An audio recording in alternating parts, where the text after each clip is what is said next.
என்னுடைய பெயர் மலர்விழி. நான் பிடி சயின்ஸாக இங்கே ஒர்க் பண்ணிகிட்ருக்கேன். என்னுடைய அப்பாயின்மெண்ட் வந்து 2004 ஜூலை மாதம் அப்பாயின்மெண்ட்டு. காலம் சென்ற சுப்பிரமணிய ஐயா அவர்கள் தான் எனக்கு வந்து அப்பாயின்மெண்ட் ஆர்டர் கொடுத்தாங்க. அவங்கள பொறுத்த வரைக்கும் நேர்மையாக இருக்கணும் அப்படின்னு நினைப்பாங்க. அந்த நேர்மையை வந்து நான் இன்றைக்கி வரைக்கும் ஃபாலோ பண்ணுறேன்னு என்னுடைய நம்பிக்கை. அதே மாதிரி அவங்க ரொம்ப சிம்பிள், யாரையும் அந்த பார்ஷுவாலிட்டி பார்க்க மாட்டாங்க, தேவையில்லாமல் பேச மாட்டாங்க. ஒரு விஷயத்த ரொம்ப ஷார்ட் அண்ட் ஸ்வீட்டாக அவங்க பேசுவாங்க. அதெல்லாம் எனக்கு அவர்கிட்ட ரொம்ப பிடிச்ச பழக்கம். அவருடைய இதில் வழி நடத்துல நான் என்னுடைய ஆசிரியர் பங்கை நல்லா சிறப்பாக பண்ணிட்டு வரேன்னு என்னுடைய நம்பிக்கை. என்கிட்ட வர்ற மாணவர்கள்கிட்ட நான் எந்த பார்ஷுவாலிட்டியும் இல்லாமல் நல்லபடியில் என்கிட்ட கொடுத்த மாணவர்களை சிறப்பான முறையில் கொண்டு வரணுன்றது என்னுடைய கொள்கை. அதில் நான் இன்றைக்கி வரைக்கும் ஃபாலோ பண்ணிக்கிட்டு இருக்கேன். இது வரைக்கும் நான் வந்ததுலேருந்து எபோவ் 90% கீழே நான் குறைஞ்சதே கிடையாது. இன்னொன்று, என்னுடைய மாணவர்கள் கண்டிப்பாக என்னுடைய கிளாஸ்க்கு வரணும்னு ரொம்ப விருப்பப்படுவாங்க. அது வந்து என்னுடைய இதுவாக நான் பெருமையாக நினைக்கிறேன். எனக்கு வாழ்க்கை கொடுத்தது இந்த பள்ளி. அதை நான் என்றைக்குமே நான் மறக்கவே மாட்டேன். இந்த ஸ்கூலினுடைய இது வந்து விஷன் வந்து இன்னும் நல்லா பெருசாக போகணும் அப்படின்ற கொள்கையில் நானும் அதில் ஒரு பங்களிப்பாக கண்டிப்பாக இருப்பேன். என்னுடைய முயற்சி என்னால் முடிஞ்ச வரைக்கும் கண்டிப்பாக நான் அதுக்கு பங்களிப்பு கொடுப்பன்ற உறுதியளிக்கிறேன். சார், என்னுடைய பேர் வந்து ஜோசப் ஜெயசீலன். நான் இந்த பள்ளியில் வந்து சமூக அறிவியல் பட்டதாரி ஆசிரியராக வேலை செய்கிறேன். 2002 இந்த ஸ்கூலுக்கு நான் வந்தேன். 2009 வரை பெற்றோராசிரியர் கழகம் மூலயமா நான் வந்து டீச்சராக ஒர்க் பண்ணியிருந்தேன். இப்போ 2009 23 வரலும் இங்கே ஆசிரியராக எனக்கு பணியாற்றியிருக்கேன். எனக்கு முதலாக என்னுடைய கல்விக்கண் திறந்தவர் யாருன்னு பார்த்தீங்கன்னா, என்னுடைய மதிப்புக்கும் மரியாதைக்குரிய பள்ளியினுடைய முன்னாள் என்னுடைய தலைமை ஆசிரியர், என்னுடைய செக்ரட்டரியாக இருந்த ஐயா சுப்பிரமணிய ஐயா தான் எனக்கு வந்து வாழ்க்கை கொடுத்தாரு. என்னுடைய அப்பா அம்மாவுக்கு அடுத்தபடியாக நான் மதிப்புக்கும் மரியாதையும் வைக்கிறது யாருன்னா சுப்பிரமணிய ஐயா மட்டும்தான் நான் நினைப்பேன். ஏன்னா எனக்கு வாழ்க்கையில் பல கஷ்டங்கள் துன்பங்கள் இருந்த நேரத்தில் அவருடைய சுப்பிரமணிய அம்மா அவருடைய துணைவியார் தான் என்னை வீட்டில் கூப்பிட்டு ஆறுதல் சொல்லுவாங்க, இப்படி நடந்துக்கோ அப்படி நடந்துக்கோன்ட்டு. எனக்கு வேலை வாய்ப்பில் சரி, மற்ற பொருளாதார ரீதியாக எனக்கு வந்து நிறைய உதவி செஞ்சுருக்காங்க அம்மாவும் ஐயாவும். அதுக்கடுத்தது நான் இந்த ஸ்கூலில் வந்து என்னால் இந்த பள்ளி பெருமை அடைகிறது அப்படி சொல்லும்போது, அந்த பள்ளியால் நான் பெருமையடைகிறேன் என்ற அந்த 2 வார்த்தைக்கு ஏற்ற மாதிரி என்னுடைய வாழ்க்கை இருக்குது. எப்படின்னா, நான் இந்த ஸ்கூலில் ஒர்க் பண்ணுறது எனக்கு பெருமையாக இருக்குது. ரெண்டாவது, என்னால் இந்த ஸ்கூலில் வந்து பெருமை அடையுது அப்படின்னும்போது பெருமையாக இருக்குது. ஏன்னா நான் இந்த ஸ்கூலில் ஒர்க் பண்ண அந்த 21 ஆண்டுகள் ஒர்க் பண்ணிகிட்ருக்கேன். அதாவது 88 to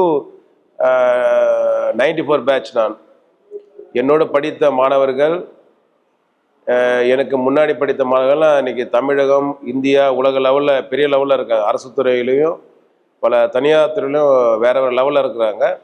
இருந்தாலும் நான் இங்கே ஆசிரியராக பணிபுரிவது எனக்கு ஒரு பெருமைக்குரிய விஷயமா இருக்குது, மதிப்பான தொழிலாக இருக்குது. முதல்ல என்னுடைய அப்பா அம்மாட்ட சொல்லும்போது, நான் வந்து ஆசிரியர் தொழில் எனக்கு தேவையில்லை, நான் வந்து போலீஸ் ஆகணும் அப்படின்லாம் வந்து லாயர் ஆனது ஆசைப்பட்டேன். ஆனால் என்னுடைய அப்பா அம்மா வந்து என்ன சொன்னால், ஒரே அடியாக நீ போனால் நீ வந்து டீச்சராக தான் போகணும், மற்ற துறைகள்லாம் போகக்கூடாது சொல்லிட்டேன். ஏன்னா எங்கள் அப்பா அம்மா 2 பேரும் டீச்சர், அதனால் அவங்க வந்து கட்டாயமாக பண்ணிட்டாங்க. இன்னொன்று பார்த்தீங்கன்னா, இந்த ஸ்கூலில் வந்து எங்கள் அப்பா வந்து இன்டர்வியூக்கு வந்தாங்க. எங்கள் அப்பா வந்து இன்டர்வியூக்கு வந்திருக்கும்போது, எங்கள் அப்பா வந்து எக்ஸாம் எழுதுறாரு இந்த ஸ்கூலில் சேர்றதுக்கு. எக்ஸாம் என்ட்ரன்ஸ் எக்ஸாம் எழுதி எங்கள் அப்பா பாஸ் பண்ணிட்டாரு.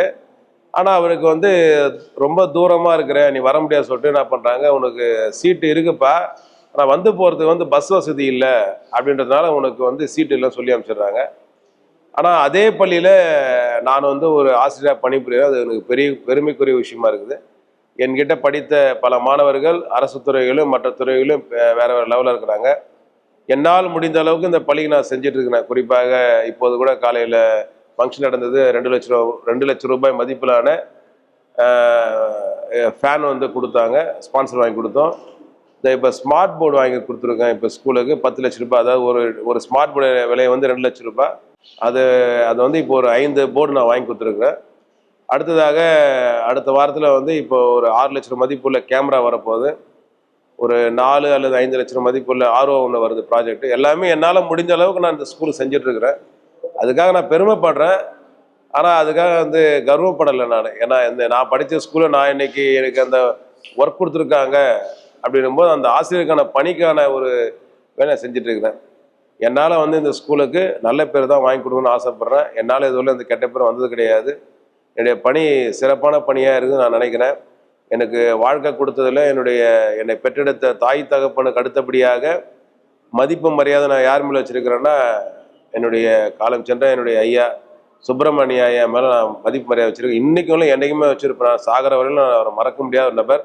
ஏன்னா நான் இந்த அளவுக்கு நான் நிற்கிறதுக்கு காரணம் எனக்குன்னு ஒரு குடும்பம், எனக்குன்னு ஒரு பிள்ளைகள் இருக்கிறதுக்கு காரணமே வந்து ஐயா கொடுத்த ஒரு பிச்சை தான் சொல்ல முடியும். நான் நிறைய பேருக்கு வாழ்க்கை அளிச்சிருக்கிறார் ஐயா.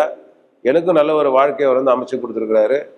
இன்னொன்று முக்கியமாக சொல்லணும் பார்த்தீங்கன்னா, எனக்கு வேலை கொடுத்த ஐயா தான். நான் ஸ்கூலில் படிக்கும்போது 6ஆம் வகுப்புலேருந்து 12ஆம் வகுப்பு வரை படிக்கும்போது எனக்கு வந்து தலைமை ஆசிரியராக இருந்தார்.